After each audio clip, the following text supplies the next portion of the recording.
Amigos, bienvenidos. ¿Cómo nos ganamos la vida los peruanos? En lo más alto de nuestros anhelos está conseguir un buen trabajo, tener un empleo y con esto cubrir nuestras necesidades, realizarnos y ojalá ahorrar y pagar nuestros impuestos al fisco. Pero, ¿es posible o nos está resultando muy difícil lograrlo? ¿Vemos las posibilidades los peruanos o no las vemos? Vamos a conversar sobre esto, abriendo caminos, mirando las posibilidades, con Francisco Sagasti, director de Agenda Perú y autor de esta idea, y con Rafa León, escritor y periodista conocedor del Perú profundo. Francisco.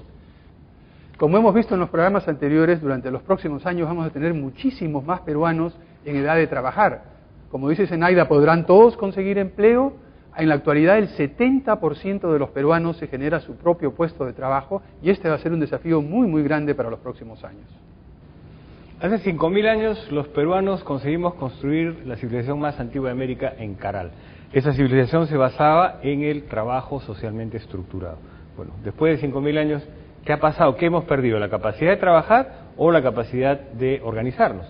¿Qué hemos perdido? ¿Por dónde está el desafío? Vamos a ver qué dicen quienes están trabajando el tema. Todo peruano debería poder realizarse en su trabajo, lo cual implica que uno tenga una mínima posibilidad de elegir. Bueno, el principal problema en el Perú es el subempleo. Muchas personas piensan que quizás por dedicarse al trabajo pueden descuidar el estudio, ¿no? Que deben dedicarse más al estudio. Pero eso es mentira, porque habemos muchos chicos que con el trabajo ganamos mucha experiencia. El ahorro no es una cuestión que se la podemos dejar a terceros, es decir, que ahorre el que pueda o el que tenga. Yo creo que el ahorro tiene que ser un elemento consustancial a los peruanos. Tocar el tema tributario es tocar el ingreso de alguien, a favor o en contra. La estabilidad macroeconómica es importantísima, es fundamental, pero no es suficiente. Y bien, ¿cómo se gana la gente la vida? Se lo preguntamos. Fuimos a la calle. Aquí está. Soy comerciante. Bueno, soy docente. Bueno, yo soy promotor deportivo. Soy abogado. Trabajo en diseño gráfico. Bueno, yo soy docente de música. Bueno, yo soy técnico de contabilidad. O sea, yo soy ilustrador de calzado. Soy ama de casa. Soy agricultor y cuando no hay en la agricultura trabajo de chofer también. Soy paramédico. A las 11 de la mañana tengo un trabajito, después en la tarde voy a otro y en la noche otro y así voy, como dicen, ¿no? Pucho por pucho. No los sentí muy satisfechos y me conmueve ese señor que dice que en la mañana un trabajo, en la tarde otro y en la noche otro. Pucho por pucho. Así es. Y eso que en la encuesta no está el caso de los pequeños agricultores de diferentes partes del país que van recorriendo el territorio según faenas, casi como recolectores nómades, ¿no? En situaciones más precarias todavía. Mucho más. Entonces, es como que o es la planilla absoluta o es la sobrevivencia absoluta. La cosa está muy difícil. Sí, pero ya esa planilla absoluta no existe en ningún lado, ¿no? En ninguna parte del mundo. Ahora todas las personas tienen que trabajar en varios puestos a lo largo de su vida, cambiar de profesión, cambiar de oficio, y ya esa idea de tener un trabajo que uno va subiendo poco a poco a lo largo del tiempo, simple y llanamente no funciona, ni en el Perú ni en otras partes. Pero ¿se puede pretender un trabajo digno o siempre va a ser muy precario? No, la idea es tener un trabajo digno, pero un trabajo que exige educación, conocimiento e exige ir cambiando a lo largo del tiempo a medida que cambia. Y otro de los signos de este tiempo es el empleo autogenerado. Vamos a conversar con Carmen Vildoso, ella ha sido viceministra de Trabajo y ha estudiado el tema. La calidad de los empleos autogenerados puede mejorar con estrategias relativamente sencillas. Por ejemplo, la información sobre qué oportunidades de mercado hay es algo básico. También hay que diferenciar la situación en las zonas rurales con menos acceso al mercado de las zonas que están en la zona urbana propiamente dicha, ¿no? En las zonas urbanas probablemente con capacitación, asistencia técnica se puede hacer mucho para mejorar la productividad de los pequeños talleres. A nivel rural es muy importante la comunicación, tener caminos, tener teléfono, acceso a internet, para que las personas puedan llevar sus productos más lejos, para que no las tengan que vender a una población que está tan cerca, que es una población que tiene muy bajo poder adquisitivo, ¿no? Bueno, y entonces el empleo que uno mismo se genera podría ser mejor, podría tener mejor calidad, que se necesita para eso. Pero, ¿y el subempleo y el desempleo, que también en nuestro país es parte de la realidad? Se lo preguntamos a Fernando Villarán, exministro de Trabajo. Entre el 55% y el 60% de la población económicamente activa está subempleada. Esto quiere decir que tiene menos ingresos de los mínimos o trabaja menos horas. Están en actividades agrícolas, pequeña agricultura de baja productividad y por lo tanto tienen bajos ingresos. Son independientes urbanos o microempresas de subsistencia urbanas también. La población arroja todos los años una oferta de empleo que más o menos hoy día está en unos 350, 360 mil jóvenes que entran al mercado laboral, pero la demanda de empleo de las empresas es mucho menor, porque el aparato productivo, el crecimiento de la economía, está absorbiendo en los últimos años entre 250 mil, 300 mil, y eso que es alto. De todas maneras tenemos un déficit. Esas personas que no entran al mercado laboral formal y que no tienen empleos de calidad, siguen todos los años engrosando las filas del desempleo y del subempleo. Lo que se desprende es que el país debe crecer más, ¿no es cierto?, a un ritmo mayor y sobre todo en las actividades que generan más empleo. Una buena y una mala noticia. Estamos creciendo a buen ritmo, pero hasta el 60% de peruanos están en el subempleo. Me ha parecido brutal. Bueno, eso es una cifra real. La mayoría de peruanos está subempleado o desempleado y, como vimos anteriormente, se generan su propio puesto de trabajo. Lo que quiere decir que realmente los peruanos somos emprendedores, que realmente creamos trabajo, tratamos de hacer las cosas más o menos bien. El problema muy serio es que la mayoría de esas empresas autogeneradas y trabajos autogenerados no sobreviven 1 año o 2 años. Ahora, Fernando Villarán dice una cosa que parece una perogrullada, que la necesidad del crecimiento económico del país, ¿no? Sin embargo, uno se pregunta de qué modelo de crecimiento estamos hablando. Desde hace varios años el país crece económicamente de manera sostenida, sin embargo no se produce eso que suena bastante cínico, que es el chorreo famoso, ¿no? Entonces, de repente también sobre eso podríamos... Claro, hay un problema de crecimiento económico sin generación de empleo que se produce no solamente en nuestro país, en otras partes. Las empresas grandes que están creciendo son 10 veces más eficientes y no ocupan tanta mano de obra como las empresas ineficientes. Una pregunta que cae por su propio peso en este caso, ¿cuál es el rol del Estado? Bueno, vamos a hablar sobre eso, pero en la parte más dramática todavía está el trabajo de los niños y adolescentes. Siempre se ha sabido que es malo que los niños trabajen, pero hay niños trabajando, es parte de nuestra realidad. Nosotros en nuestro recorrido hemos encontrado además a niños extraordinarios. Uno de ellos es Franklin Sales, en Sullana, en Piura. Lo vemos.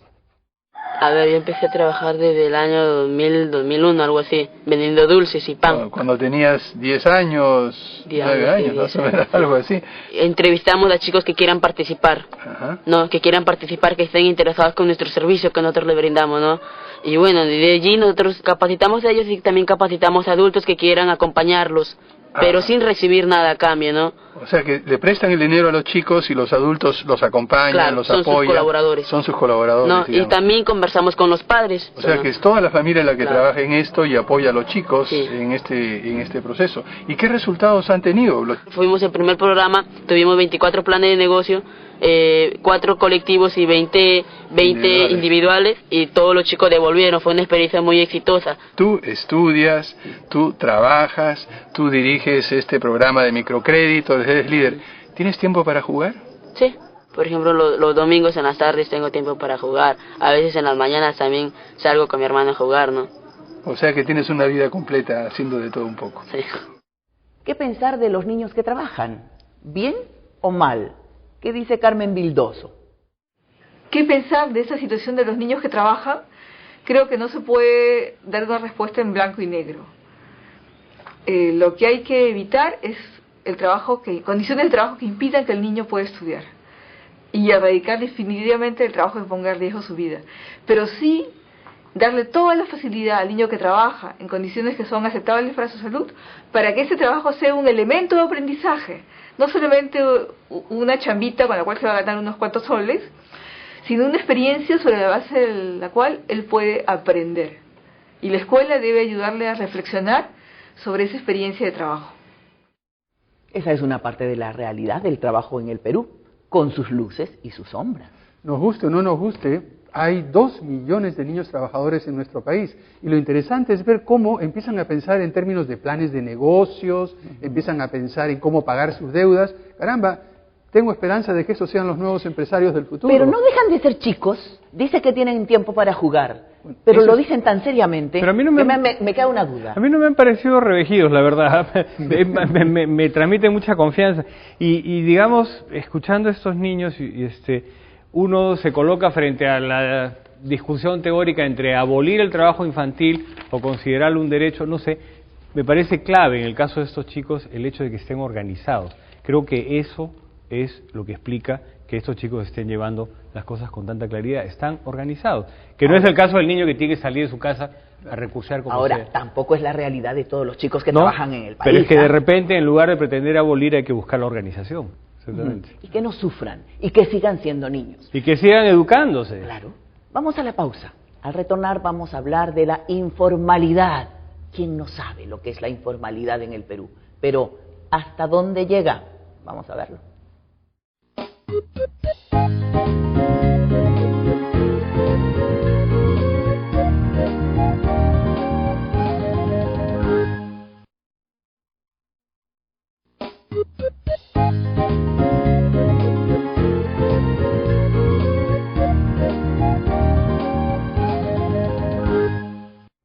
¿Por qué tenemos tanta informalidad en el Perú? Por lo menos 2/3 partes de los trabajadores realizan su actividad en la informalidad.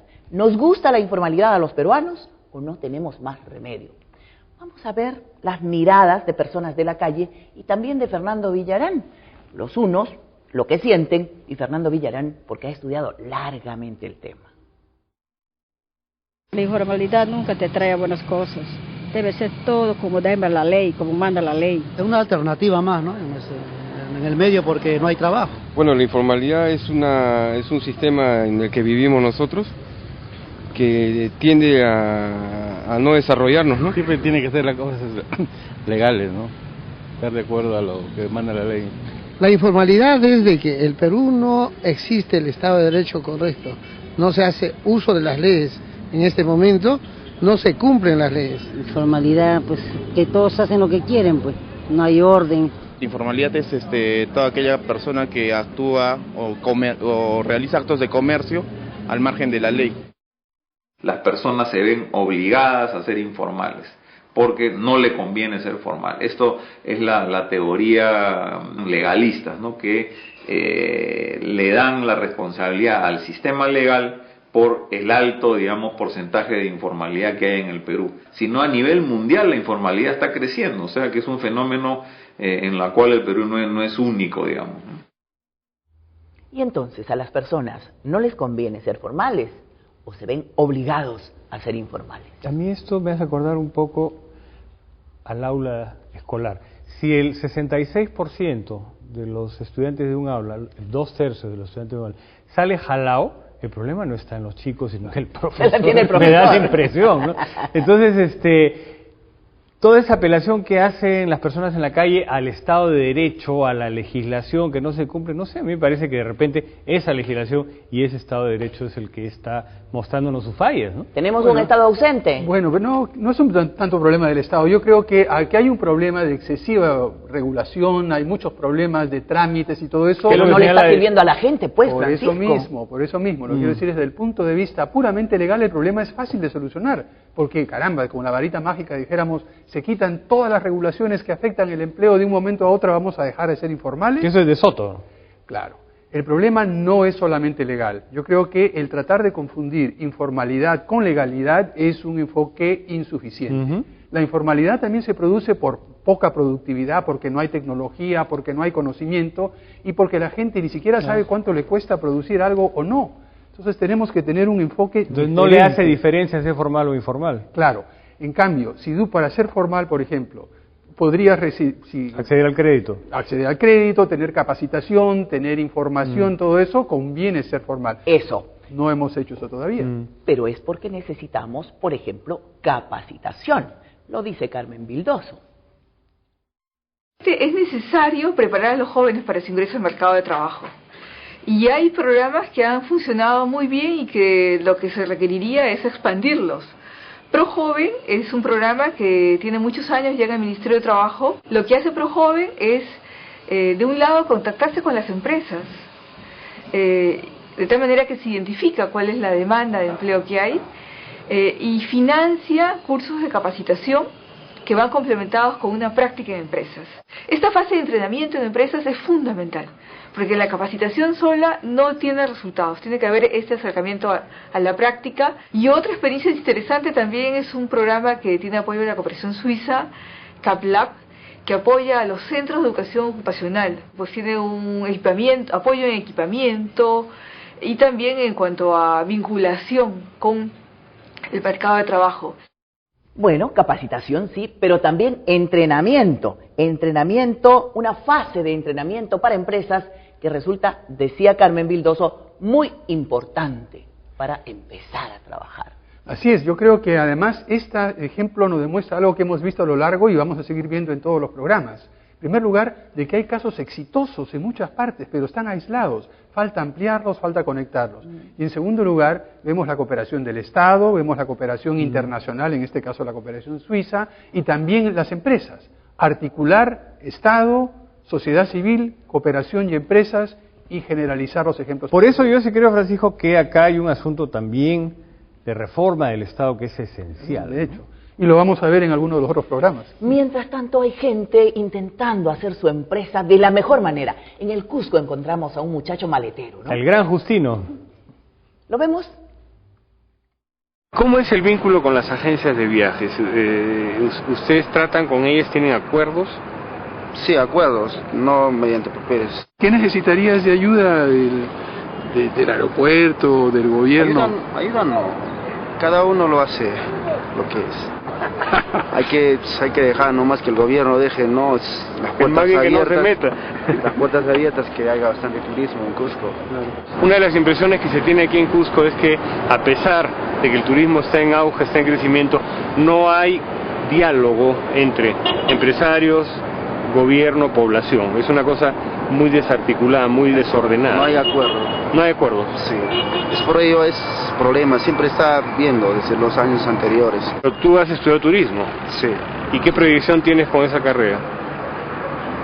Trabajar con mi empresa, si quiero unos 2 años más, después retirarme a trabajar con mi programa, lo que es turismo. ¿Y haciendo qué cosa específicamente dentro de turismo? Guía, más que todo. Guiado. ¿Tú crees que tu sueño se va a cumplir? Eso espero, porque yo tengo que luchar por eso. Bueno, conozco a Justino desde hace mucho tiempo, desde cuando él y los otros maleteros del aeropuerto de Cusco, que trabajaban individualmente, se arranchaban a los turistas por la propina. Creo que el hecho de haberse organizado les permite no solamente tener un ingreso más ordenado, sino sacarle provecho, en el caso de Justino, a la inversión personal que él ha hecho en su pasado. Él ha estudiado para turismo, guía de turismo, entonces ya ahora puede organizarse. En 2 años deja el trabajo de maletero y puede entrar a ser un profesional del turismo. Extraordinaria seguridad la de Justino. Le preguntan por la participación del gobierno y dice que dejen trabajar nomás, cada uno hace las cosas solo. Y de Cusco nos vamos hasta Piura. Vamos a encontrar a Marta Sosa, es una extraordinaria tejedora de sombreros de paja toquilla. Somos 150 mujeres que nos dedicamos a trabajar estos sombreros como son hechos a mano. Bueno, los aprendimos de las abuelitas, de las mamás. Esta es una generación que viene de los antepasados, de generación en generación, y de esa manera nosotros, los abuelos, nos dejaron esta enseñanza y nosotros seguimos enseñándole a los hijos. El alcalde de aquí de la municipalidad de Piura nos hace llegar cartitas y nos invita a sus ferias que hace. Entonces nosotros como mujeres nos acercamos y exponemos los productos. Mire, nosotros la materia prima lo compramos en Catacaos a los intermediarios, a las señoras que traen de la selva peruana, y acá lo procesan y ellos nos venden. Bueno, los estamos exportando para Estados Unidos. Muchísimas gracias, realmente la felicito por este extraordinario trabajo, y si me permitan probarme este sombrero, realmente decirles a todos ustedes que estamos viendo un caso en el cual, a través del apoyo que da una organización pública como la municipalidad, es posible conectar desde el interior de nuestro país, en la selva peruana, al extraordinario trabajo que vienen haciendo estas mujeres a mano, en la cual, como ella decía, simple y llanamente no creen que es un trabajo hecho a mano porque es tan fino, y al mismo tiempo proyectar eso hacia el exterior. Te quedaba muy bien el sombrero, y finísimo además. Así es, pero lo importante es ver qué cosa es lo que ha sucedido, qué pasó con estas tejedoras. Ahora, perdóneme, ¿a ustedes les suena algo el apellido Romero asociado al capital en el Perú? Pero lógico, el Grupo Romero es uno de los más grandes. No estoy demasiado seguro si era el abuelo o el bisabuelo, es probable que haya sido el abuelo, el primer Romero del campo que viene a Catacaos. Ajá. Se dedicaba, como la señora Sosa, exactamente a eso, con un mercado muy reducido, local, solo que se aprovecha la oportunidad del boom del Panama Hat. Ajá, claro. Y bueno, ¿Tú sabemos crees que a tejer sombreros llegaré a banquera? Anda a traer la paja toquilla. No, y lo importante ¡Qué interesante! No, y lo importante es no quedarse en la cosa chica, caramba. Claro, todo microempresario puede terminar, o pequeño empresario puede terminar realmente siendo un gran capitalista, como tenemos algunos ejemplos en nuestro país. Pero la microempresa es una gran empresa, o puede serlo realmente. Vamos a ver qué dice Fernando Villarán. Siempre cuando se habla del Perú o de cualquier otro país, se miden cuáles son sus recursos naturales, cuáles son sus recursos humanos, ¿no es cierto?, las condiciones de infraestructura, si hay servicios financieros, si hay un clima de negocio, en fin, ese es un poco el panorama, pero normalmente no se mide lo que yo llamo una energía empresarial popular, que en el Perú es muy grande. O sea, creo que ese es el principal recurso del Perú. Y no lo estamos usando, no lo está viendo ni el Estado, ni las grandes empresas, y los propios empresarios del sector también no tienen, digamos, las herramientas como para saber que ellos mismos, si se unifican con otros, si cooperan con otros, si se articulan con grandes empresas, pueden no solamente resolver su situación personal y familiar, sino también convertirse en una palanca de desarrollo local, regional y nacional. Acaba de decir algo muy importante, que hay una energía empresarial popular que no está siendo adecuadamente aprovechada. Así es, pero no exageremos tampoco. Yo creo que se está mistificando lo que es la microempresa. En muchos casos la microempresa simplemente es un mecanismo de autoexplotación familiar, de uno mismo que se trabaja muchas horas y que simplemente se sobrevive, y más que una empresa, es un mecanismo de supervivencia. ¿Y dónde está el Estado para trabajar eso y para articular? Sí. Y yo creo que para una cosa adicional, para que no se sienta que el éxito de una microempresa es una cosa que cae del cielo. La señora Charito en Supe tiene un restaurante que lo ha tenido de toda su vida. De pronto, Agrocasa compra un fondo y la señora ha pasado de hacer menú para muy poca gente a hacer 400 almuerzos diarios. ¿Se sacó la lotería? No, ella estuvo detrás de la llegada de esos nuevos inversionistas. Bueno, está bien. Vámonos a la pausa. Al retornar vamos a hablar sobre las condiciones de producción y también sobre el ahorro, que es tan importante para el desarrollo de un país. No hay un país que crezca si no ha aprendido a ahorrar eficientemente y, por supuesto, a pagar sus tributos.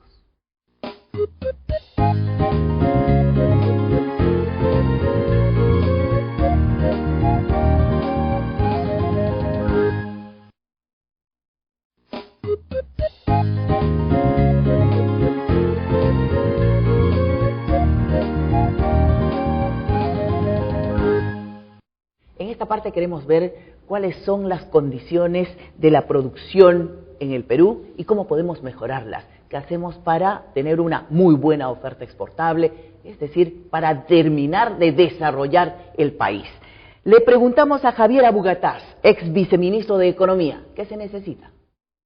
Creo que nos falta mucho por aprender en la parte productiva, de producción, productividad y ahorro. Y eso exige estar mirando el total de componentes que generan las condiciones para producción y ver cómo bajamos los costos de transacción en todo, que van o no a generar las condiciones para inversión. El déficit social actual lo separaría en dos. El déficit de capacidad de consumo de las familias debido a un empleo inadecuado, y eso no lo va a arreglar el sector público, eso tiene que ser mejoras de competitividad, condiciones, bajar costos en la economía, para que las empresas puedan producir mejor, para que las utilidades sean mayores y para que las remuneraciones sean mayores. Es un lado del tema. con un crecimiento regular de la economía, yo sí creo que los ingresos fiscales serían suficientes para cubrir estos servicios sociales que tienen que estar a cargo del Estado. Para empezar, nos falta mejorar la competitividad. Correcto, pero para hacer eso yo creo que nos recuerda Javier Abugataz de que no hay una solución mágica, de que no hay una sola cosa que se puede hacer. Se requieren muchas cosas que al final aumentan la competitividad, nos permiten generar más empleo, permiten reducir la informalidad, pero basta de seguir buscando soluciones mágicas. Eso de un lado. Y otro lado, él toca lateralmente el asunto de la estabilidad jurídica, porque no estamos acostumbrados a pensar que un país menos corrupto es más competitivo. La corrupción la tenemos casi incorporada en nuestro ADN, ¿no? No estoy de acuerdo. Pero mira las encuestas anuales que se hacen sobre corrupción. Igual, no puede ser. Pero sabemos que la corrupción es contraproducente. Exactamente. Así como no ahorrar. Si no ahorramos, no llegamos nunca a buen puerto, a buen fin. ¿Qué dice la gente sobre esto? ¿Se puede o no se puede ahorrar? Claro, es muy importante, pero en estos tiempos ya no es posible ahorrar, ¿no? Siempre te salva de alguna necesidad, de alguna emergencia, de alguna urgencia que tienes a veces en casa.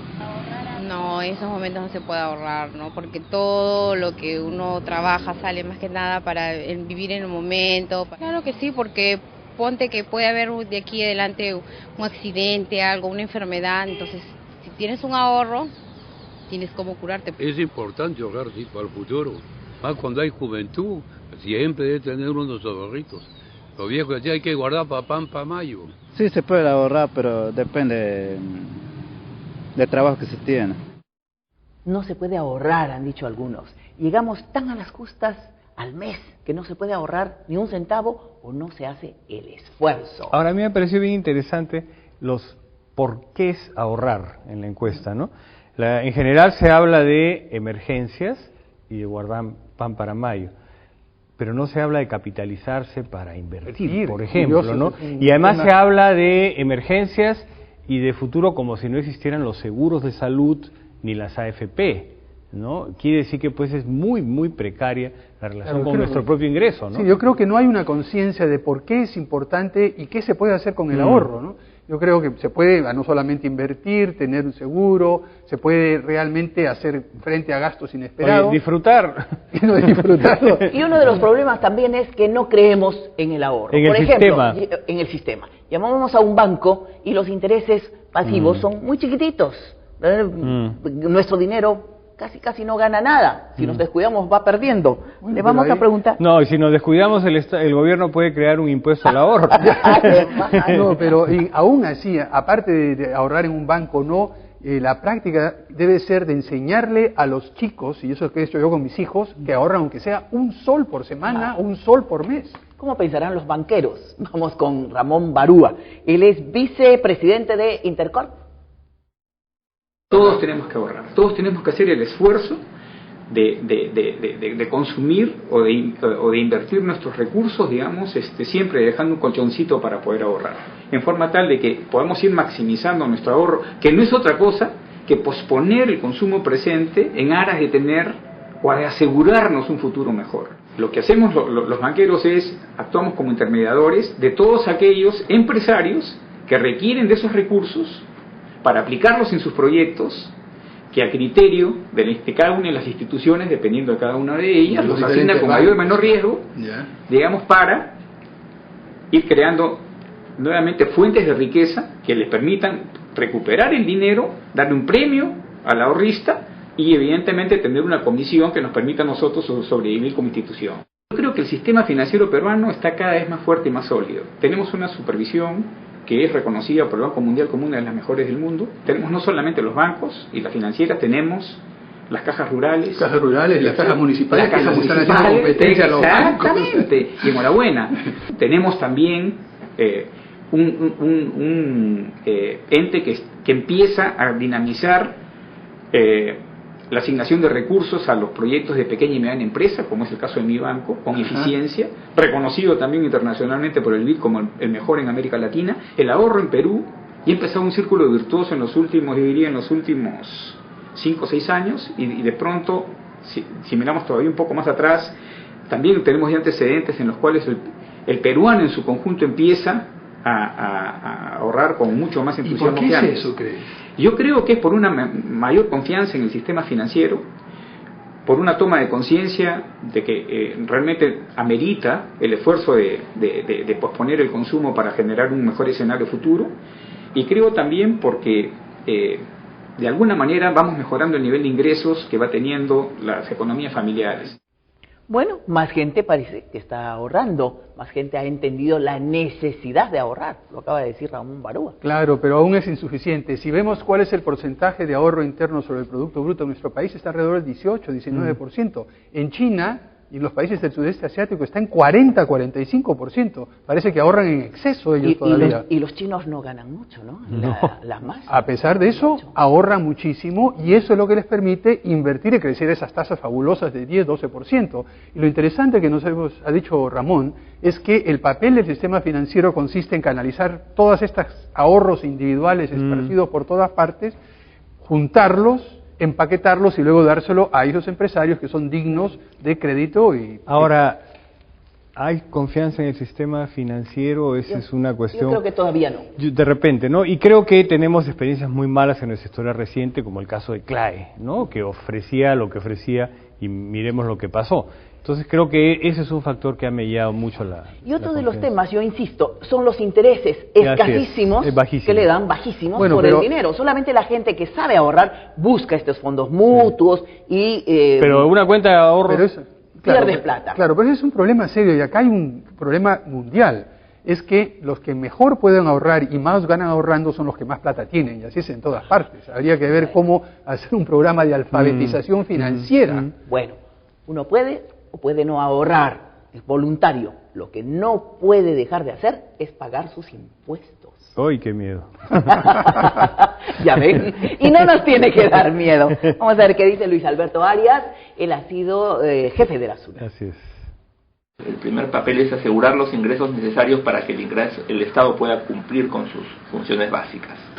Pero hay un segundo papel tanto más importante, que es contribuir con la equidad.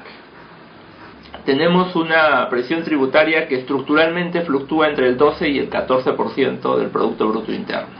Deberíamos tener una presión tributaria del 17-18% del PBI para toda la economía, pero esta debiera distribuirse más uniformemente entre todas las empresas y personas. Y para eso tenemos que reducir al menos gradualmente las exoneraciones tributarias, por lo menos no seguir aumentándolas, y luego trabajar en un sistema tributario mucho más simple, con menores costos de cumplimiento para los contribuyentes, que ayude paulatinamente a reducir la informalidad, ¿no? Tocar el tema tributario es tocar el ingreso de alguien, a favor o en contra. Entonces, necesariamente una reforma, para que tenga éxito, debe generar los consensos necesarios, y esos consensos requieren el liderazgo, en este caso, de las principales autoridades del gobierno, empezando por el presidente de la República. Entonces, la necesidad de hacer reformas tributarias es permanente. Un pacto fiscal tiene que ver además con una distribución de responsabilidades entre el gobierno y entre los ciudadanos, ¿no? El gobierno brindando servicios adecuados, de calidad, y los ciudadanos contribuyendo con los recursos necesarios para que esos servicios se brinden adecuadamente. Estoy absolutamente de acuerdo. Necesitamos un programa, un sistema mucho más simple, pero que convoque a todos. Todos tenemos que pagar impuestos. Arias habla de consenso. Yo creo que el tema tributario también evidencia la desconexión que hay entre el Estado y el ciudadano. Sabemos que tenemos que pagar nuestros impuestos, pero somos frente a eso completamente pasivos.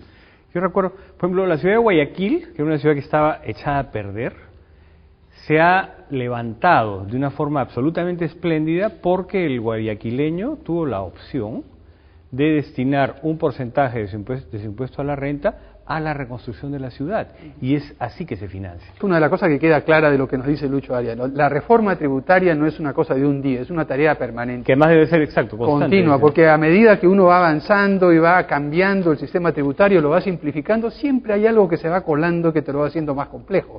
O sea que esa idea de que falta una reforma tributaria se queda fuera. Ahora, lo importante es que tenemos que elevar el nivel de la presión tributaria, el porcentaje del Producto Bruto de Impuestos, de alrededor del 12-13%, ¿Al 17? por lo menos a 20%, para poder cumplir con lo que Zenaida siempre nos reclama. ¿Y dónde está el Estado? Bueno, si no hay plata y no hay impuestos, Zenaida, el Estado no va a responder a hacer todo lo que tú le pides. Pero con políticas muy cuidadosas, Francisco. Cuando se equivocan en esta parte, es que tenemos consecuencias durísimas. ¿Te acuerdas de la hiperinflación? Ah, caramba. Mejor vámonos a la pausa, hablamos al retornar.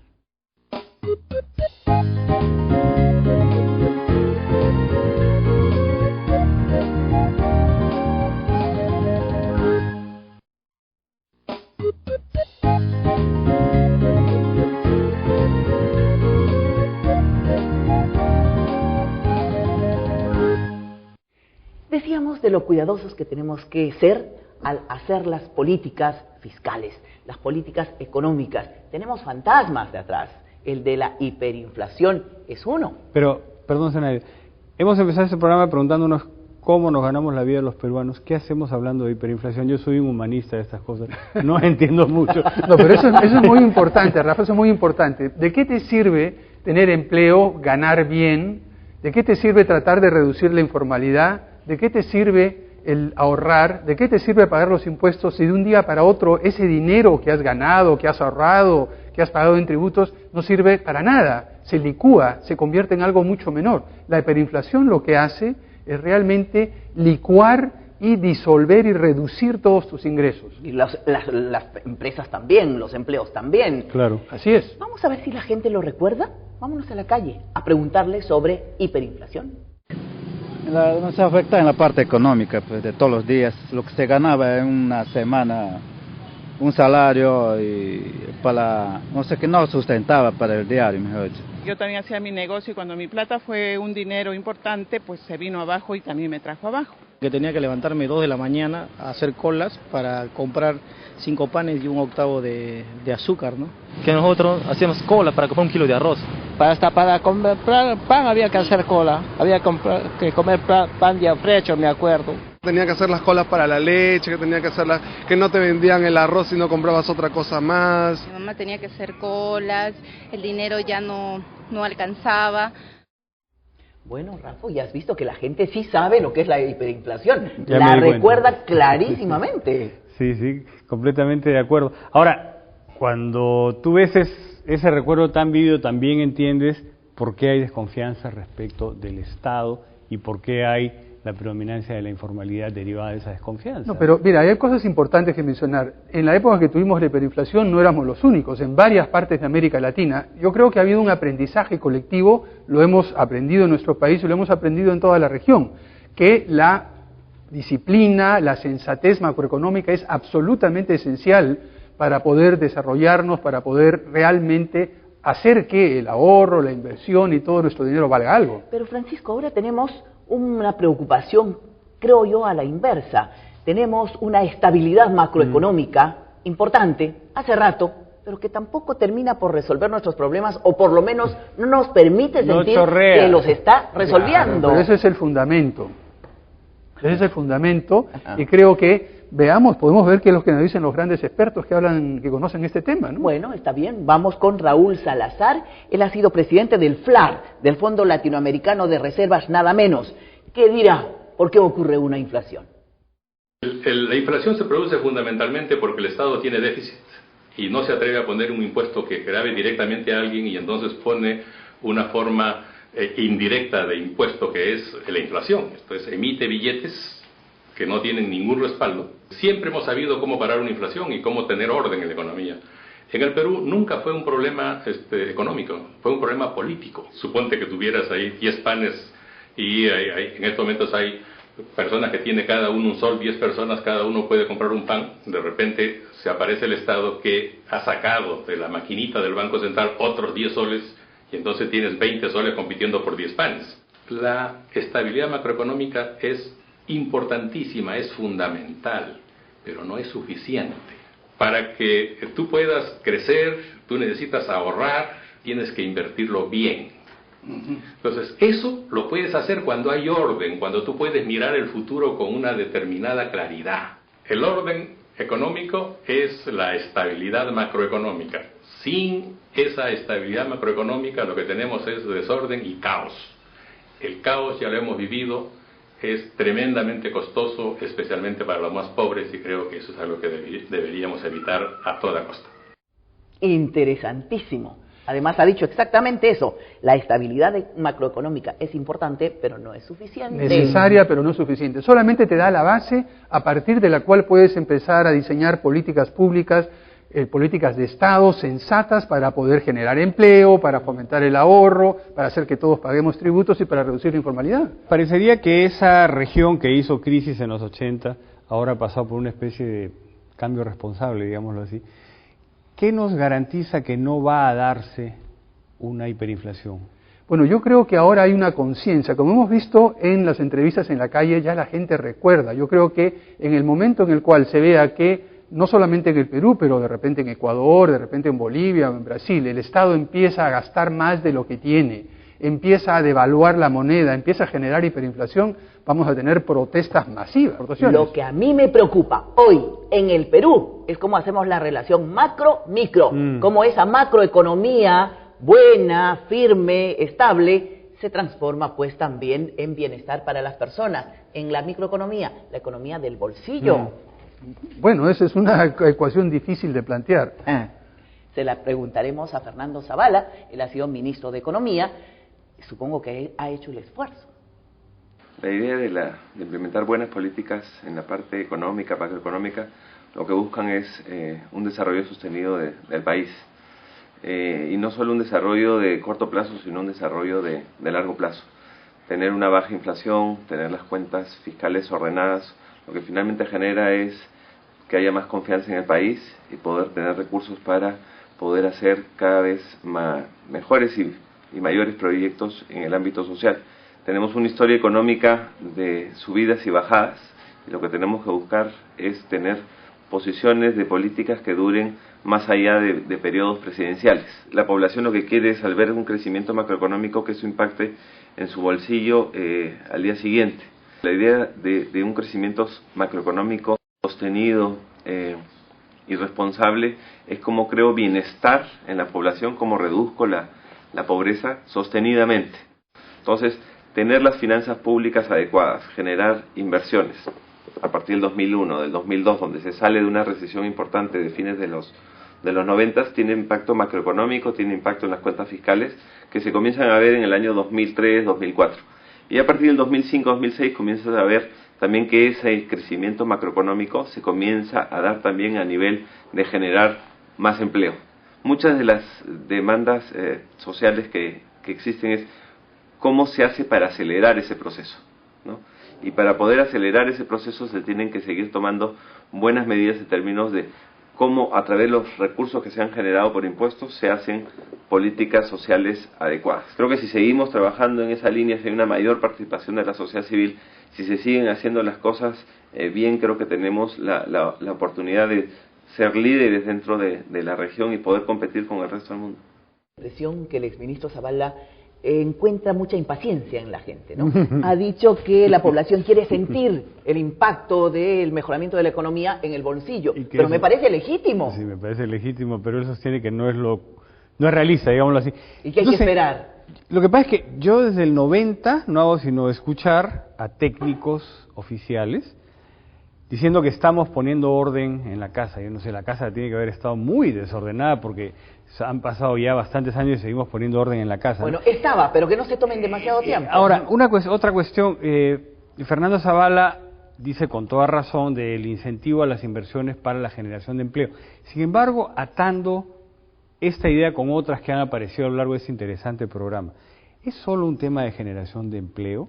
¿No hay también, o no debería haber también una prioridad en el tema de capacitación y entrenamiento para la mejora del autoempleo? Que lo hemos Bueno, hay varias cosas que se han mencionado en no solamente todo el programa, sino también en esta última parte que menciona Fernando. En primer lugar está el tema del tiempo. Es decir, aquí queremos gratificación instantánea, así como somos la sociedad Nescafé, por decirlo así. Queremos todas las cosas pero al llevamos momento. esperando mucho tiempo. Poco a Estoy de poco. acuerdo con Rafa. Eso toma tiempo, pero aún así... ¿Nos va a tomar toda la vida? No toda la vida. Lo que pasa es que no hemos mantenido la continuidad de políticas y además algunas mejoras en política económica las borramos con corrupción y con toda esa corruptora durante... O sea que lo que se hacía bien por un lado se deshacía por otro. Hay que hacer bien en todos los frentes. De acuerdo, Francisco, pero siento que lo que conseguimos es poquito, es escaso.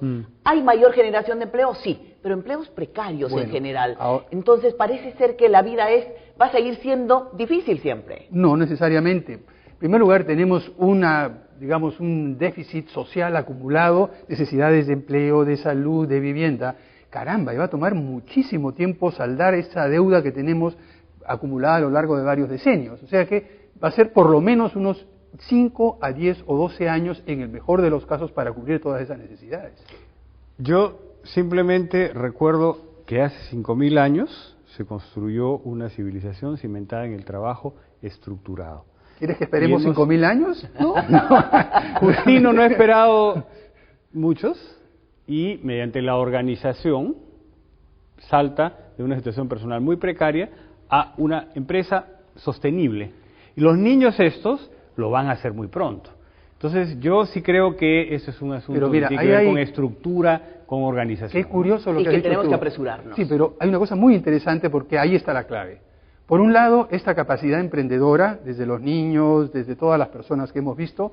Por otro lado, un cierto orden por parte del Estado. Y lo que nos falta es el puente entre los dos. Y esas son las políticas económicas, sociales, de formación de capital humano. Hemos por lo menos sentado las dos bases del puente. Ahora la tarea que tenemos por delante, y espero que los gobiernos lo entiendan así, es precisamente ver cómo construir con políticas públicas, con la colaboración del sector privado, con la colaboración de la organización de la sociedad civil y, por supuesto, del sector público, ese puente que nos permita que los beneficios que genera la estabilidad económica y el crecimiento económico la sintamos todos en el bolsillo. Amigos, a mí me pareció muy interesante este programa, espero que a ustedes también. Muy revelador en cuanto a este diagnóstico y en cuanto a los caminos que debemos ir haciendo, porque estamos abriendo caminos. Muchas gracias.